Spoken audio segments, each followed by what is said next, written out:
UP DElEd के second semester के PYQ series को एक कदम और आगे बढ़ते हुए आज आपके सामने दोस्तों हम हाजिर हैं 2020 के प्रश्न पत्र को लेकर। ये आपका पहला प्रश्न पत्र होता है, पहला पेपर होता है वर्तमान भारतीय समाज और प्रारंभिक शिक्षा का, जो कि 50 अंकों का ये पेपर होता है। इसमें 2 घंटे का समय मिलता है। आपको पता होगा हम यहाँ पर प्रीवियस ईयर क्वेश्चन पेपर की जो सीरीज है वो आपके लिए लगातार चला रहे हैं, ताकि आपकी परीक्षाओं की जो तैयारी बहुत अच्छे तरीके से हो जाए। क्योंकि यहाँ पर परीक्षाओं में आपके जो क्वेश्चन होते हैं वो कई बार प्रीवियस ईयर क्वेश्चन से ही बहुत बड़ी संख्या में रिपीट होते हैं। तो जितने भी क्वेश्चंस अब तक आ चुके हैं परीक्षाओं में 2016 से लेकर 2024 तक, उन सारे ही पेपर्स को हम यहाँ पर सॉल्व करा रहे हैं। तो बहुत सारे स्टूडेंट्स हमसे ऑलरेडी जुड़ चुके हैं, और जो भाई बहन अभी तक नहीं जुड़े हैं, इस वीडियो के कमेंट बॉक्स में आपको लिंक दे दी गई है टेलीग्राम ग्रुप की। टेलीग्राम ग्रुप पर आप जरूर ज्वाइन हो जाइए, ताकि हर छोटी बड़ी लेटेस्ट अपडेट वहाँ पर आपको मिल सके। और इस चैनल को सब्सक्राइब करके जरूर बेल आइकन को प्रेस कर लीजिए, ताकि कोई भी क्लास यहाँ पर आपसे मिस ना हो पाए। तो चलिए दोस्तों, ज़्यादा टाइम ना वेस्ट कर तो आज की क्लास को स्टार्ट करते हैं। और इसमें पहला प्रश्न आपके सामने स्क्रीन पर आ चुका है। अगर आपने अभी तक प्रीवियस क्लासेस को अटेंड नहीं किया तो सभी सब्जेक्ट की अलग अलग प्लेलिस्ट आपके लिए बना दी गई हैं। आप चैनल पर जाकर अलग अलग प्लेलिस्ट में चेक कर लीजिए। जो भी क्लासेस आपने अटेंड नहीं की हैं उनको अच्छे से अटेंड कर लीजिए। इसमें सबसे पहला प्रश्न आपके सामने स्क्रीन पर है। प्रश्न संख्या 1 आपसे ये पूछा जा रहा है कि हमें उस शिक्षा की आवश्यकता है जिसके द्वारा चरित्र का निर्माण होता है और मस्तिष्क की शक्ति बढ़ती है, बुद्धि का विकास होता है और मनुष्य अपने पैरों पर खड़ा हो सकता है। ये कथन दिया हुआ है और आपसे ये पूछा जा रहा है कि ये जो कथन है, उक्त जो कथन है वो या जो विचार है ये किस शिक्षा संबंधी के हैं, ठीक है, यानी कि किसके हैं। तो किस दार्शनिक के विचार हैं या किसके विचार हैं ये आपको बताना है। यहाँ पर ये जो कथन दिया हुआ है या जो विचार दिए हुए हैं ये किसका, यहाँ पर आपके सामने 4 ऑप्शन है, अरस्तु, रविंद्रनाथ टैगोर, स्वामी विवेकानंद और महात्मा गांधी जी। तो इस सवाल का दोस्तों आपका राइट आंसर क्या है ये आपको ध्यान देना है। यहाँ पर इस सवाल का आपका राइट आंसर हो जाएगा ऑप्शन सी, यानी कि ऑप्शन 3। स्वामी विवेकानंद ने क्या कहा था, हमें उस शिक्षा की आवश्यकता है जिसके द्वारा चरित्र का निर्माण होता है, मस्तिष्क की शक्ति बढ़ती है और बुद्धि का विकास होता है और मनुष्य अपने पैरों पर खड़ा हो सकता है। एक चीज़ और यहाँ पर आपको बता दें, स्वामी विवेकानंद जी ने ही यहाँ पर रामकृष्ण मिशन की स्थापना की थी। ये भी यहाँ पर आपको याद रखना है, ठीक है। रामकृष्ण मिशन की स्थापना किसने की थी, स्वामी विवेकानंद जी ने की थी। और एक चीज़ और यहाँ पर आपको बता दें, इन्होंने इस मिशन की स्थापना कब की थी, सन 1897 में। ये प्रश्न भी कई बार परीक्षाओं में पूछा जाता है और कॉम्पिटिटिव एग्जाम्स में भी पूछा जाता है। इसके साथ ही यहाँ पर और बता दें, इनका जो जन्म था वो 12 जनवरी सन 1863 को हुआ था। ये भी आपको याद रखना है, ठीक है। कब हुआ था इनका जन्म, 12 जनवरी सन 1863 को। इन्होंने ही रामकृष्ण की मिशन की स्थापना सन 1897 में की थी। ये चीज़ें भी यहाँ पर आपको ध्यान रखना है, ठीक है। तो इस सवाल का राइट आंसर आपका हो जाएगा ऑप्शन सी, ठीक। इसी के साथ बढ़ रहे हैं हम अपने अगले प्रश्न की ओर। तो चलिए देख लेते हैं।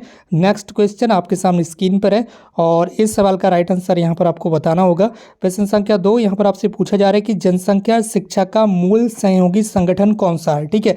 जनसंख्या शिक्षा का मूल सहयोगी संगठन कौन सा है, यूनेस्को है या फिर WHO है या फिर यूनिडो है या फिर यूनिसेफ है, ये आपको बताना है, ठीक है। तो आपके सामने 4 ऑप्शन है, 4 में से एक ऑप्शन आपका बिल्कुल करेक्ट होगा। तो देख लेते हैं कौन सा ऑप्शन राइट है। तो दोस्तों इस सवाल का आपका जो राइट आंसर हो जाएगा वो हो जाएगा ऑप्शन ए, ठीक है। कौन सा होगा, ऑप्शन ए। और यहाँ पर इस संगठन की जो स्थापना है वो कब हुई थी ये भी आपको याद रखना है, 16 नवंबर, ठीक है। 16 नवंबर सन 1945 को इस संगठन की स्थापना हुई थी, ये भी आपको याद रखना है। तो जनसंख्या शिक्षा का जो मूल सहयोगी संगठन है वो कौन सा है, यूनेस्को है, ये यहाँ पर आपको याद रखना है, ठीक है। इसके साथ यहाँ पर हम बढ़ रहे हैं अपने अगले प्रश्न की ओर। प्रश्न संख्या 3 आपके सामने स्क्रीन पर है और बताएंगे इसका राइट आंसर दिपा सोपन, ठीक है।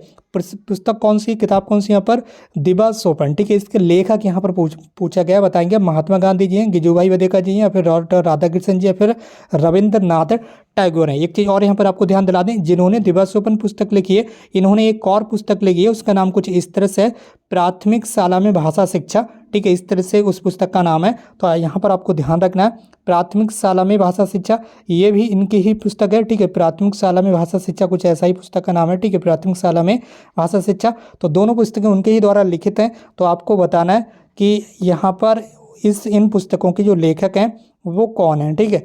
तो यहाँ पर आपका जो राइट आंसर हो जाएगा वो हो जाएगा आपका ऑप्शन बी, ठीक है। कौन सा ऑप्शन हो जाएगा, ऑप्शन 2। ऑप्शन दो यहाँ पर आप देख लेंगे, ये जो पुस्तकें हैं किनके द्वारा लिखी गई, दीपा सोपन और इसके अलावा प्राथमिक शाला में भाषा शिक्षा, ठीक है। इनके जो लेखक हैं वो हैं गिजुभाई बधेका, ठीक है। दोनों पुस्तक यहाँ पर आपको याद रखना है, ठीक है। तो इस सवाल का राइट आंसर हो जाएगा ऑप्शन 2, गिजू भाई बढ़ेगा। इसी के साथ बढ़ाएं अपने अगले प्रश्न की ओर। जो नए भाई बहन है वो चैनल को सब्सक्राइब करके तुरंत जुड़ जाएं। इसके साथ ही आपको पता होगा जैसे आपके ऑब्जेक्टिव क्वेश्चन सारे सॉल्व हो जाएंगे उसके बाद आपका अति लघु उत्तर प्रश्न भी सॉल्व कराए जाएंगे। तो परीक्षाओं में अभी थोड़ा सा यहाँ पर समय जो है वो आगे बढ़ गया है, तो अब बहुत अच्छे से तैयारी होगी आपकी।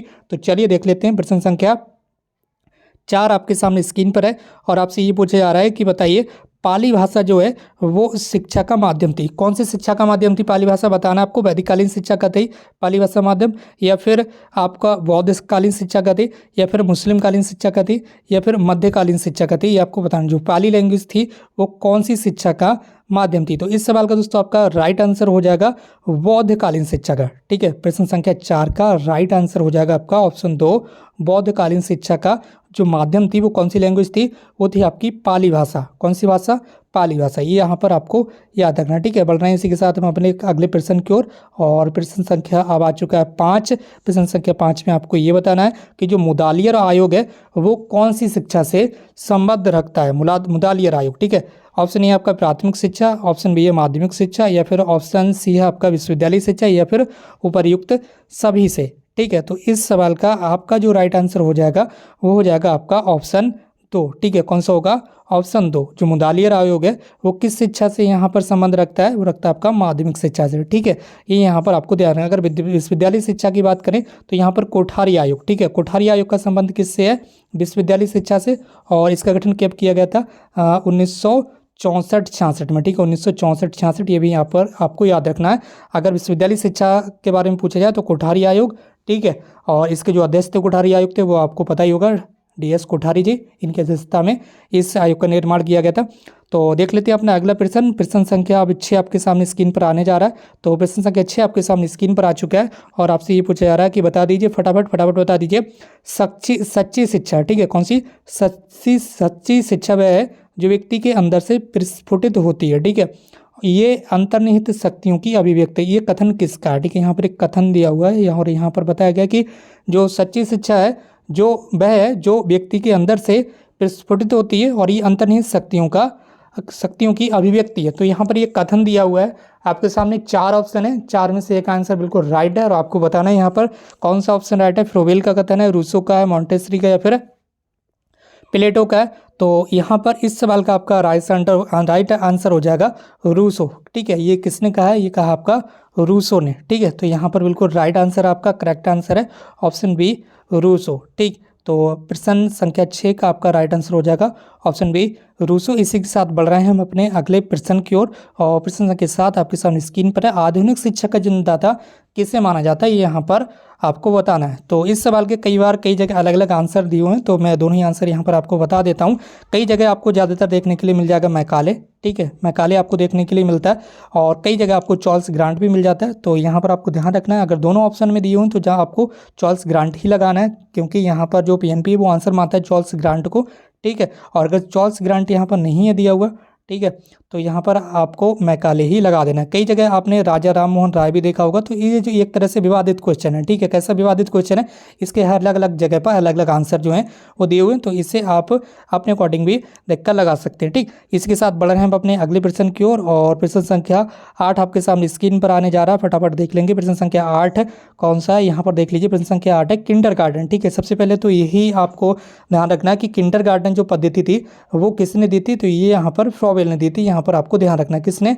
फ्रोवेल ने। ये भी यहाँ पर आपको ध्यान रखना है। तो किंडरगार्टन का मतलब क्या होता है, किंडरगार्टन से अभिप्राय क्या होता है, ये भी आपको पता होना चाहिए। आखिर किंडरगार्टन है क्या? बच्चों का घर है, बच्चों के खेल का स्थान है, या बाल उद्यान है, या फिर बच्चों का कमरा है? तो ये किंडरगार्टन भाई है क्या? ठीक है, ये तो आपने देख लिया कि किंडरगार्टन पद्धति किसने दी थी?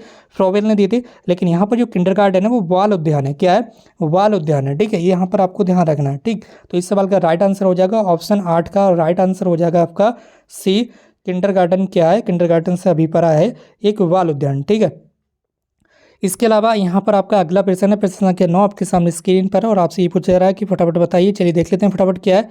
गिजू भाई शिक्षा को क्या किस तरह से मानते थे? पाठचर्या केंद्रित, या फिर शिक्षक केंद्रित, या फिर बाल केंद्रित, या फिर समाज केंद्रित? ठीक है, अभी इनकी पुस्तकों के नाम मैंने ऊपर आपको बता दिए हैं, तो पुस्तकों के नाम भी आप इनके याद रखेंगे। ठीक है, क्योंकि कई बार पुस्तकों के नाम बार बार परीक्षा में पूछे जाते हैं। तो गिजू भाई शिक्षा को कैसा मानते थे, ठीक है, ये मानते थे बाल केंद्रित। कैसा? शिक्षा को बाल केंद्रित मानते थे, यहाँ पर आपको याद रखना है। बढ़ रहे हैं अपने अगले प्रश्न की ओर, और प्रश्न संख्या अब कौन सा आएगा, अब आप यहाँ पर देखेंगे प्रश्न संख्या 10, ठीक है। प्रश्न संख्या 10 आपके सामने स्क्रीन पर आने जा रहा है, ठीक है। प्रश्न संख्या 10 आपके सामने स्क्रीन पर आ चुका है, फटाफट आप इससे देखेंगे। प्रश्न संख्या 10 है, महिला समाख्या योजना कब से लागू की गई थी?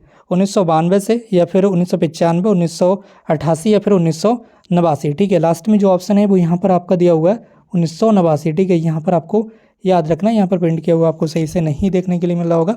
तो यहाँ पर इस सवाल का आपका राइट आंसर हो जाएगा ऑप्शन 10 का जो राइट आंसर हो जाएगा। उससे पहले मैं आप बता दूँ ये जो योजना थी वो किस मंत्रालय के द्वारा लागू की गई थी, वो भी यहाँ पर आपको याद रखना है, ठीक है। किस मंत्रालय के द्वारा?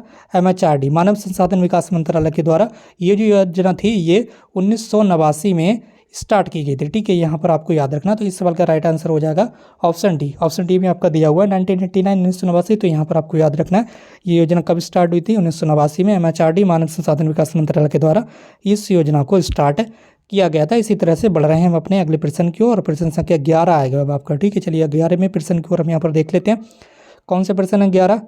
प्रश्न संख्या 11 आपके सामने स्क्रीन पर आने चाह रहा है, और फाइनली प्रश्न संख्या 11 आपके सामने स्क्रीन पर आ चुका है। और यह आपका प्रश्न संख्या 11, इसमें आपको ये बताना है कि मूल्य वह है जो मानव इच्छाओं की तुष्टि करता है, यानी कि पूर्ति करता है। मूल्य क्या है? मानव इच्छाओं की तुष्टि करता है। ये एक तरह से यहाँ पर एक कथन दिया हुआ है, और ये किसका कथन है वो बताना है। पार्सन्स का है, कानी का है, या महात्मा गांधी, या फिर अर्बन का है? तो इस सवाल का आपका जो राइट आंसर हो जाएगा मूल्य वह है जो मानव इच्छाओं की पूर्ति करता है। तो यहाँ पर आपका राइट आंसर हो जाएगा ऑप्शन डी। ये किसने कहा है? ये अर्बन ने कहा है। ऑप्शन डी आपका राइट हो जाएगा, ठीक है। ऑप्शन 4 जो है बिल्कुल करेक्ट आंसर होगा। इसके बाद बढ़े हम अपने अगले प्रश्न की ओर। प्रश्न संख्या 12 आपके सामने स्क्रीन पर है, स्वच्छ ऊर्जा संसाधन, ठीक है। आपको पता होगा ऊर्जा को दो तरह से डिवाइड किया गया है, एक है नवीकरणीय ऊर्जा, ठीक है। पहला कौन सा आपका? नवीकरणीय ऊर्जा। दूसरा आपका अनवीकरणीय ऊर्जा, ठीक है, अनवीकरणीय ऊर्जा। तो दो तरह से यहाँ पे एनर्जी को यहाँ पर डिवाइड किया गया है, नवीकरणीय और अनवीकरणीय। तो यहाँ पर ये जो स्वच्छ ऊर्जा है वो नवीकरणीय ऊर्जा है, ठीक है। कैसी? नवीकरणीय ऊर्जा। तो अब तो आप यहाँ पर आंसर लगा ही लेंगे भाई, नवीकरणीय ऊर्जा कौन कौन सी होती है?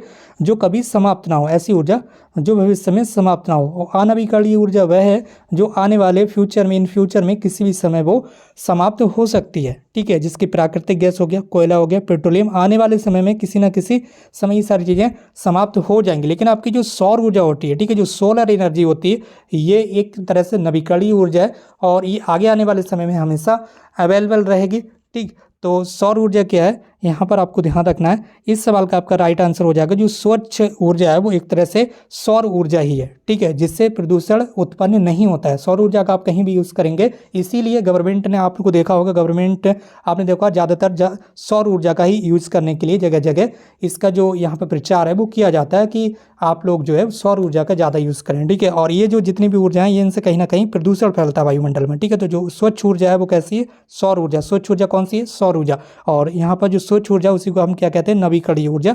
ये भी आपको याद रखना है। बढ़ा रहे हैं अपने अगले प्रश्न की ओर, और अगला प्रश्न है प्रश्न संख्या 13। तो इस सवाल का राइट आंसर आपको पता ही चल चुका होगा, सौर ऊर्जा, ठीक है, सौर ऊर्जा, ठीक। पढ़ा है अपने अगले प्रश्न की। प्रश्न संख्या 13 आपके सामने स्क्रीन पर है, फटाफट इसका आंसर बताएंगे और देखेंगे। बढ़ेंगे अपने अगले क्वेश्चन की ओर। प्रश्न संख्या 13 आपके सामने स्क्रीन पर आ चुका है, बताएंगे भारतीय संविधान के किस अनुच्छेद के अंतर्गत 6 से 14 वर्ष तक के बच्चों को निःशुल्क और अनिवार्य शिक्षा का अधिकार प्राप्त है? और ये एक तरह से मूल अधिकार है, ये भी आपको याद रखना है, ठीक है। भारत के प्रत्येक नागरिक को ये अधिकार प्राप्त है, सभी बच्चों को ये अधिकार प्राप्त है, और अपने 6 से 14 वर्ष तक के बच्चों को स्कूली शिक्षा प्राप्त कराना, ठीक है, और वो भी निःशुल्क है। स्कूली शिक्षा कैसी है? निःशुल्क है, ठीक है। 6 से 14 वर्ष तक के बच्चों के लिए, यानी कि क्लास 1 to 8 के लिए। और ये जो अनुच्छेद है वो कौन से अनुच्छेद में यहाँ पर आपको बताना है, ठीक है। जो अधिकार है ये मूल अधिकार है, ठीक है, फंडामेंटल राइट है, मूल अधिकार है, ठीक। यहाँ पर ये याद रखना है। और इसका जो राइट आंसर हो जाएगा वो हो जाएगा आपका अनुच्छेद 21 का, अनुच्छेद 21 का। ये कौन से अनुच्छेद में?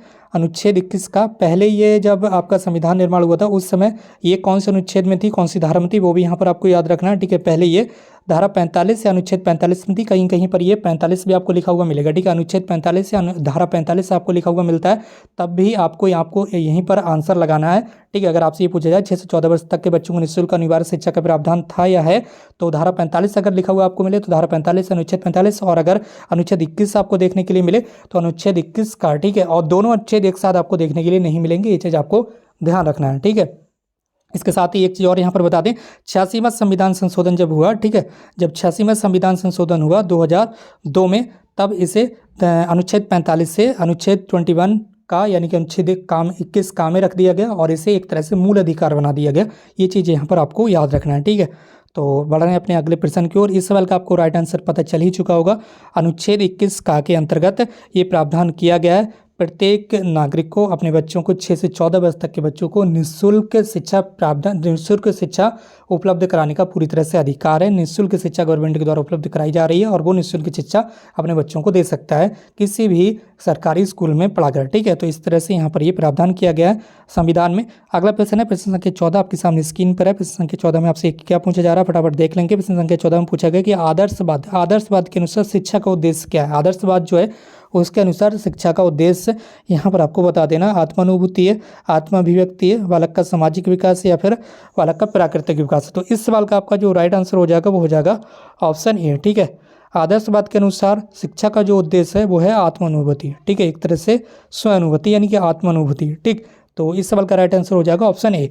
अगला प्रश्न आपके सामने स्क्रीन पर है और प्रश्न संख्या 15 आपसे क्या पूछा जा रहा है देख लेते हैं। प्रकृतिवाद किस प्रकार के अनुशासन की बात करता है। जो प्रकृतिवाद है, ठीक है, प्रकृतिवाद किस प्रकार के अनुशासन की बात करता है।